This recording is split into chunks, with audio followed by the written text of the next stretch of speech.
one thing we hear from a lot of gaming CX leaders is that, and this is true in a lot of other industries besides gaming, but especially in gaming, you might release a game, it's a huge hit, and you didn't really think about customer support in the beginning.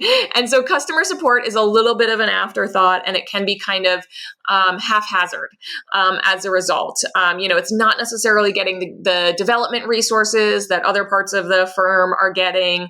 It's sometimes built a little bit of a hodgepodge rather than kind of built in a strategic way from the beginning. Is that something that you found at Big Fish Games? And if so, how did you navigate that?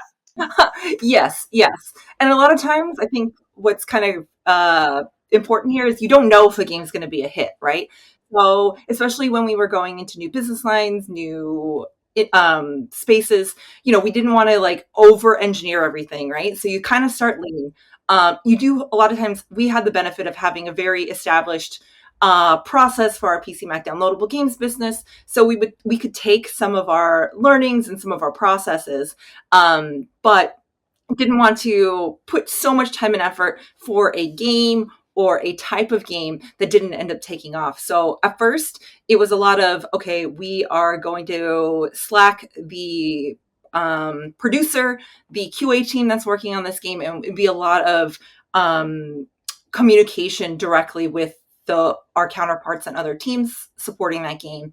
And then as things sort of scaled, right? So as we sort of, for example, mobile free to play, we then built out weekly reporting that our business analyst would send out every week.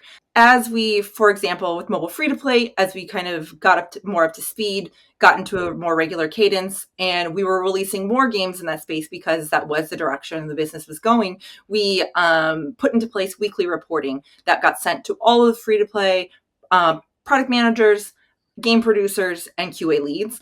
And for each game, it would say what was the contact rate. So we would look at support tickets created as a percentage of weekly active users, and then what were the top ticket categories for each of those.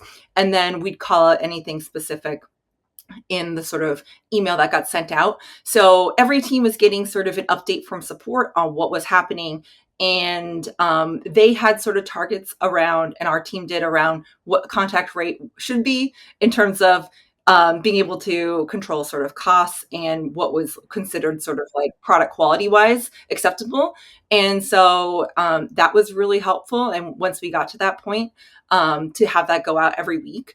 And then I think as things go on, as we knew what was sort of different about supporting those business lines or specific games, we were able to develop a free-to-play specific training. So at first, we would hire people at PC Mac downloadable games agents, and eventually they would cross-train in social casino or free-to-play. But, when we started to have like a big hit in one of our casino games, we're like, okay, we don't have time to wait for someone to go through the legacy business training and onboarding and then cross-train. So we started hiring directly into those other business lines.